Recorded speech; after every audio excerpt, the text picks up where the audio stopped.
So I started, all of my books are swindles of a kind because they begin in New Yorker essays. And I try to be a completely, honest dealer, like my grandfather, the butcher. I don't put bones where there ought to be meat. So all of the books are always, composed of new stuff as well. But very often the impulse, the initiating impulse will come from something I've been writing on or writing a series of for the New Yorker. So I wrote a piece, an essay for the New Yorker, about learning to draw and about having been an art critic for many decades, really, and not knowing how to draw a human face, a human body, and so on. We can have an argument about whether that's essential to whether a good art critic should know how to do that or not, but because we certainly know the best baseball writers were not necessarily good at hitting baseballs.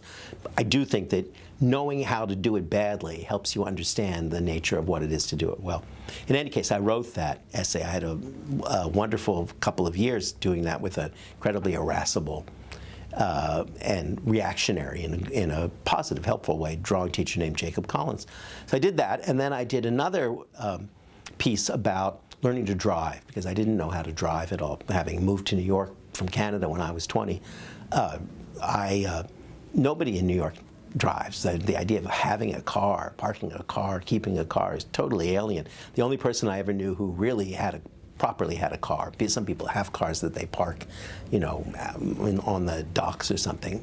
But the only person I know who really navigated around New York in a car was my dear friend Bruce McCall, the great illustrator and satirist, who was a Canadian, as I am, and he just drove around New York as though it were Simcoe, Ontario, and he would pick you up for lunch, and he'd drive you to lunch, he'd drive you back from lunch. And once when we were going to a hockey game. What else could Canadians do together? My son Luke and I were leaving the apartment, and Luke turned dutifully to head towards the subway. And I said, "No, Bruce is picking us up." And Luke said, "We're going by car?" Because he had never gone anywhere. He'd taken taxis, but he had never gone anywhere within the bounds of New York City by car before. So anyway, I didn't know how to drive.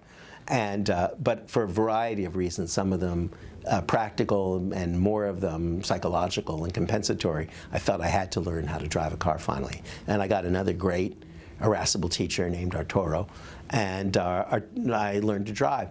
I did that piece, which worked out. It's a funny thing. Writers always can sense when something has worked out and when it hasn't. And it has nothing to do with how much effort or trouble you put into something or how good it is in a certain way, but some things land and you're aware of it. Songwriters have the same experience, and it's often baffling. Stephen Sondheim was always baffled at Send in the Clowns, which was this last-minute dirge he wrote in Boston for a little night music, was the one song of his that has 15,000 versions and far more beautiful, intricate, and seemingly catchy songs that just lie there. Anyway, that essay about learning to drive had a nice fall. In fact, I am told, I will say with some pride, that it apparently is the single most, well, I almost said prescribed, that's the wrong word, assigned piece in undergraduate writing curriculums.